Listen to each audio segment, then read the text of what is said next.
आज के वीडियो में मैं आपको एक बेस्ट MACD ट्रेडिंग स्ट्रैटेजी बताऊंगा जिसे सीखकर आप अच्छा खासा प्रॉफिट जनरेट कर सकते हो। MACD ट्रेडर्स द्वारा यूज किए जाने वाले एक बहुत ही फेमस इंडिकेटर है, पर बहुत से लोग एक मिस्टेक करते हैं, वो है MACD को सिंगल अलोन यूज करना, क्योंकि MACD रेंजिंग मार्केट में हमें कंटिन्यूअसली फेक सिग्नल देता रखता है, जिसके वजह से हमें भारी नुकसान का सामना करना पड़ता है।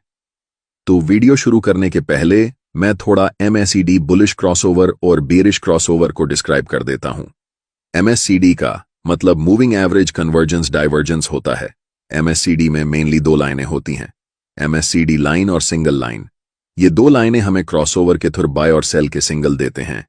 तो जब जीरो लाइन के नीचे MACD लाइन सिग्नल लाइन को नीचे से ऊपर की तरफ क्रॉस करता है, तो ये एक बुलिश क्रॉसओवर होता है, मतलब ये एक बाई का सिग्नल है। और जब भी जीरो लाइन के ऊपर MACD लाइन सिग्नल लाइन को ऊपर से नीचे की तरफ क्रॉस करता है, तो ये एक बेरिश सिग्नल होता है, डेट मतलब सेल सिग्नल होता है। यहां तक अगर आपको समझ आ गया तो हम आगे स्ट्रेटेजी की ओर बढ़ते हैं। तो हमारी जो स्ट्रेटेजी है उसके लिए हम MACD के साथ 200 एक्सपोनेंशियल मूविंग एवरेज को यूज करेंगे।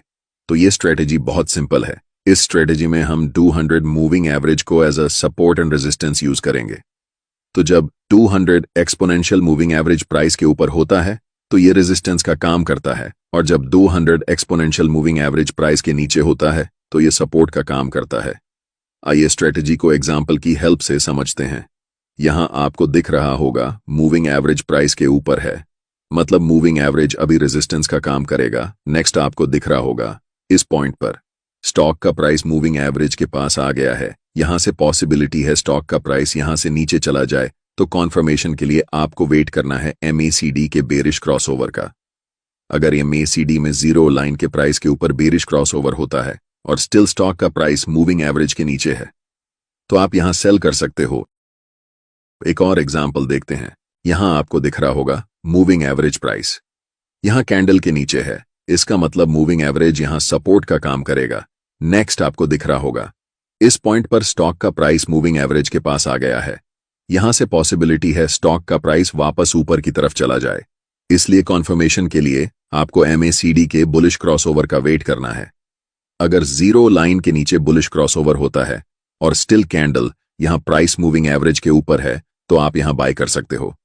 जो हमारी नेक्स्ट स्ट्रेटजी है उसमें हम MACD को प्राइस एक्शन के साथ कंबाइंड करके यूज करेंगे। वीडियो को कंटिन्यू करते हैं। यहां आपको एक डाउन ट्रेंड दिख रहा होगा। स्टॉक अपना लोअर लो और लोअर हाई बनाते हुए नीचे की तरफ जा रहा है। क्योंकि ये एक डाउन ट्रेंड है, इसलिए हम ट्रेंड लाइन प्राइस के ऊपर ड्रॉ करेंगे। यहां आपको दिख रहा होगा इस लेवल पर प्राइस मल्टीपल टाइम रिजेक्ट होकर नीचे चला जाता है, तो हमने इस लेवल पर एक ट्रेंड लाइन ड्रॉ किया।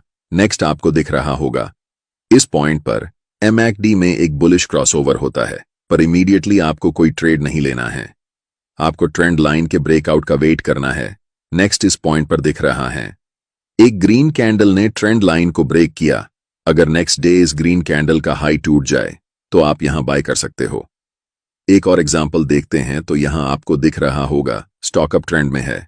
स्टॉक अपना हायर हाई और हायर लो बनाते हुए ऊपर की तरफ जा रहा है। क्योंकि ये एक अप ट्रेंड है, हम ट्रेंड लाइन प्राइस के नीचे ड्रॉ करेंगे। नेक्स्ट आपको दिख रहा होगा इस पॉइंट पर MACD में एक बेरिश क्रॉसओवर होता है, पर हमें इमीडिएटली ट्रेड नहीं लेना है। हमें ट्रेंड लाइन के ब्रेकआउट का वेट करना है। नेक्स्ट आपको इस पॉइंट पर दिख रहा होगा इस रेड कैंडल ने ट्रेंड लाइन को ब्रेक किया है।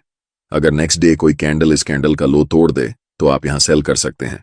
अगर आप लोगों को ट्रेंड लाइन या level of support and level of resistance draw करना नहीं आता, तो आपके लिए एक सेपरेट वीडियो बनाया है, इसे आप यहां क्लिक करके देख सकते हैं। वीडियो को लाइक और चैनल को सब्सक्राइब जरूर करें। धन्यवाद।